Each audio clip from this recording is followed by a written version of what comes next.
Hello po mga kapatid, isang pinagpalang umaga na naman po sa ating lahat. Pinagpala talaga tayo dahil muli na naman tayo makakapakinig, makakapag-aral ng salita ng ating Diyos. Pero kagaya ng lagi nating ginagawa, magpapaumpisa tayo sa isang panalangin. Samahan niyo po ako, magsiyuko tayo. Ama namin na nasa langit, Ama namin makapangyarihan sa lahat, Ama naming banal, pinupuri ka namin, pinasasalamatan. Lord, salamat na naman po sa umagang ito na ipinagkaloob mo na kami po ay magsama-sama at makinig na naman ng iyong mga makapangyarihang salita. Lord, muli mo pong buksan yung aming puso at isipan para lahat ng aming maririnig ay lubusan namin maintindihan, O Diyos. And I pray na maisabuhay namin ang lahat ng aming nababasa, napapakinggang iyong mga salita, O Diyos. Lord, muli mo po ulit akong samahan, turuan at gabayan para lahat ng aking sasabihin ay galing lamang po sa iyong salita. Lord, muli namin inaangkin ang katagumpayan ng gawain ito dahil ito po ay gustong-gusto mo na gawin ng lahat ng tao ang mag-share, ang maghayag, ang mag-aral at magbasa ng iyong mga salita. Kaya Lord, maraming salamat sa katagumpayan ng aming gawain ito. Salamat po Ama, salamat po Jesus, salamat po Holy Spirit. Muli ka namin pinupuri, pinasasalamatan, sinasamba ka namin sa tanging pangalan na aming Panginoong Hesus na aming tagapagligtas. Lahat po tayo ay magsabi ng Amen and Amen. At ito po ang aking channel.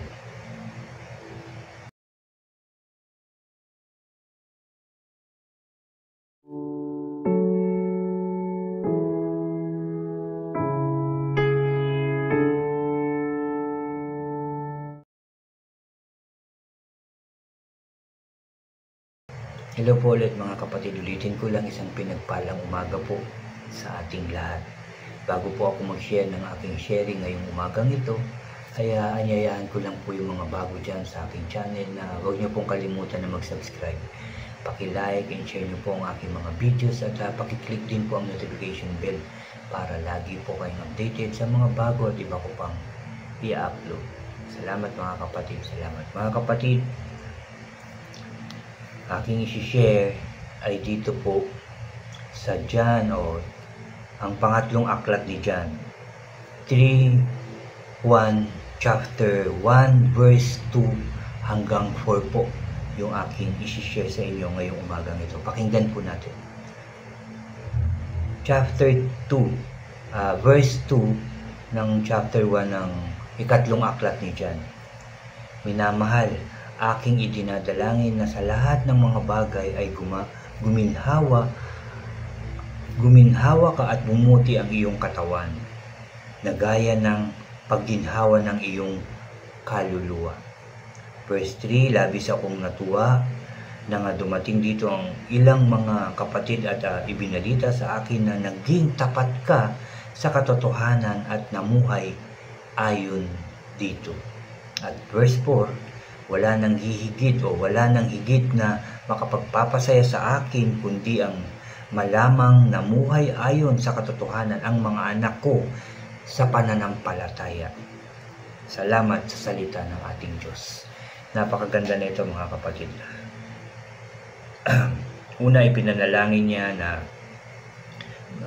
guminhawa ka at bumuti ang iyong katawan na gaya ng pagginhawa ng iyong kaluluwa bilang mananampalataya, bilang believers ng ating Panginoong Hesus, no? Bilang anak ng Diyos, bilang anak, no?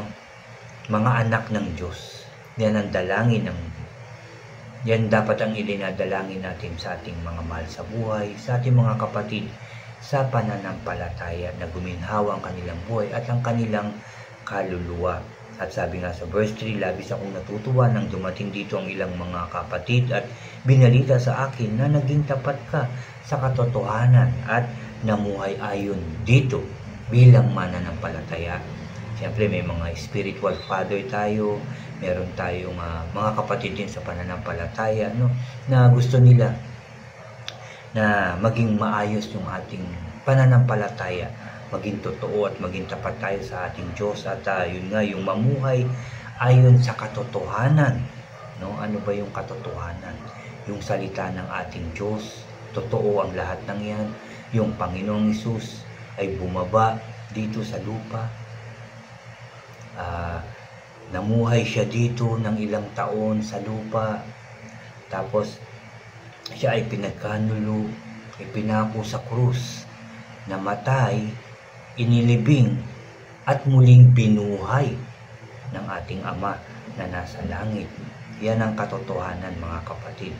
Kung yan ang sinasapamuhay natin, maayos, maganda ang ating kaluluwa, at maayos ang ating relationship sa ating Diyos, maayos ang ating buhay. At verse 4, wala nang higit na makapagpapasaya sa akin, kundi ang malamang namumuhay ayon sa katotohanan ang mga anak ko sa pananampalataya. Ganun nga, sabi ko nga, may mga spiritual father tayo, meron tayong mga leaders sa ating churches, di ba, sa mga simbahan natin, may mga pastor tayo na nag-aalaga sa atin, may mga leader tayo na nagsishare ng Word of God, nagsishare ng salita ng ating Diyos, di ba, yung Bible study, ayan, yung cell group, ayan po, may mga leader po tayo dyan na matutuwa ang mga leader o spiritual father natin na makita tayong namumuhay sa katotohanan, makita tayong namumuhay sa salita ng ating Diyos, no? Yung salita ng ating Diyos na ating nababasa, napapakinggan, napapag-aralan ay isinasapamuhay natin, nakikita sa atin mismo, at yung ating napapag-aralan, sinishare din natin sa ating mga mahal sa buhay, sa ating mga kapitbahay, kaibigan, katrabaho, di ba po, na masayang-masaya ang mga leader natin kung yun ay makikita nila sa atin. Yung ginagampanan talaga natin, yung tungkulin natin dito sa lupa, na maghayag ng salita ng ating Diyos, lalong-lalo na yung magmahalan.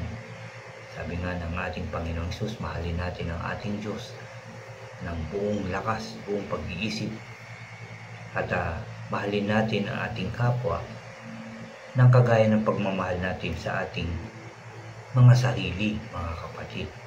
Paano natin sila mamahalin? Siyempre, yung i-share natin yung Word of God. Yan, dyan natin mapapakita yung ating tunay na pagmamahal. Hindi lang yung, siyempre maganda rin yung tumutulong ka, nagbibigay ka, na okay din po yun. Pero mas sinasabi at tinuturo sa atin na i-share natin yung Word of God. Diyan natin mapapakita yung tunay na pagmamahal natin sa ating kapwa, dahil yan ang ginawa ng ating Panginoong Hesus nung nandito siya sa lupa. Minahal niya ang lahat ng tao. Hinayag niya yung salita ng kanyang Ama na nasa langit. Diba? Nagpakain, nagpagaling, nagpaalis ng mga masasamang espiritu, yung mga sumasapi, di ba po? Bumuhay ng patay. Ipinakita niya to sa pamamagitan ng kanyang tunay na pagmamahal sa atin. Gusto niya kasi tayong lahat ay maligtas. Kaya yan din ang dapat natin sinishare sa ibang tao, lalo-lalo na nga sa ating mga mahal sa buhay. Tungkol sa salita ng Diyos, tungkol sa ginawa ng Panginoong Hesus, tungkol sa kaligtasan ng mga tao, yan dapat ang ating hinahayag, sinishare o ikinukwento sa lahat ng tao. Hindi tayo mamimili. Lahat hahayagan, no? Lahat kukwentuhan natin about Word of God. Lahat babasahan natin ang salita ng ating Diyos sa pamamagitan ng Biblia.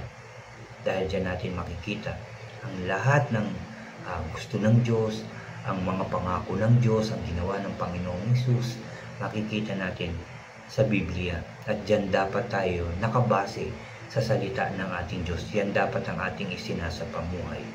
Lahat tayo, hindi lang ako, hindi lang ang mga pastors, lahat tayong mga tao. Dahil yan ang gusto ng Diyos sa atin. Ang maligtas tayong lahat, hindi yung kukunti, kundi marami o lahat ng tao ay gustong maligtas ng Diyos. Yun nga lang, binigyan tayo ng yung freedom of choice ng ating Diyos. Kayo, sabi ng ating Diyos na kung anong gusto nyo, kung yung sumpa o blessings, kamatayan o buhay, pinapipili tayo. Siyempre, piliin natin yung blessings, piliin natin yung buhay. At yan din ang dapat natin i-share sa ibang tao, lalo-lalo na sa ating mga mahal sa buhay. Ang magmahalan, magpatawad, magpakumbaba, tumulong, turo din natin yan. At yung magbasa, mag-aral ng salita ng Diyos, at ito'y isabuhay. At habang isinasampamuhay natin ito, sinishare din natin sa ibang tao yung salita ng ating Diyos. Kasi pag nasa sa atin ang salita ng ating Diyos, makikita yan ng ibang tao. Kahit hindi mo talagang, nagbabasa ako, kahit hindi mo sabihin, nagbabasa ako, nag-aaral ako, makikita yan sa pamumuhay natin. Diyan makikita yung kung isinasapamuhay natin yung salita ng ating Diyos. Yes, makasalanan. Ako before, nagkakasala. Tayo, nagkakasala. Pero kung talagang pangahawakan natin yung salita ng Diyos, yung mga pangako ng Diyos, unti-unti babaguhin tayo ng Diyos. Makikita ito ng mga tao na tunay na binago tayo ng ating Diyos. At yan ang dapat makita sa atin. Kung ano yung gusto ng Diyos na mangyari sa buhay natin, yun dapat ang ating gawin.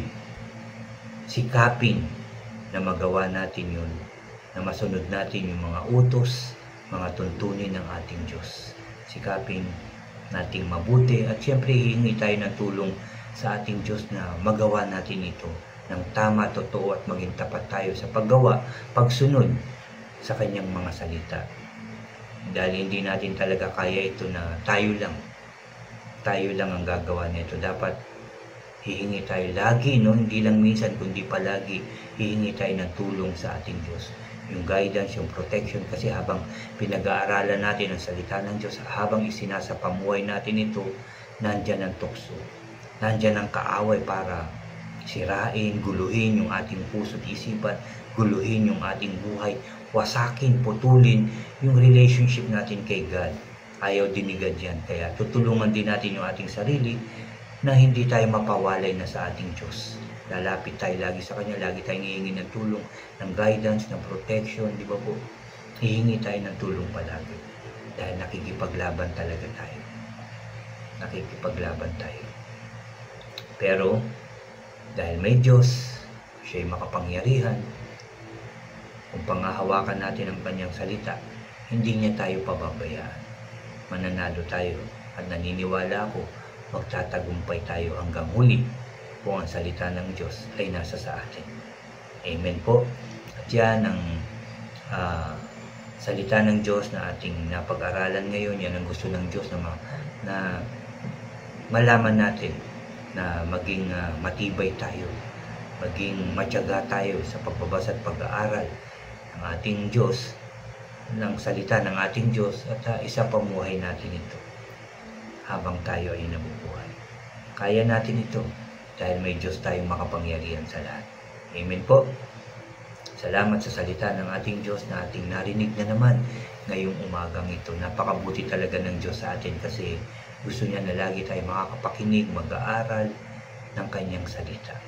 Dahil yan ang ating buhay, yan ang ating shield, yan ang ating armor sa ating kaluluwa, sa ating buong pagkatao, sa ating buhay, ang salita ng ating Diyos.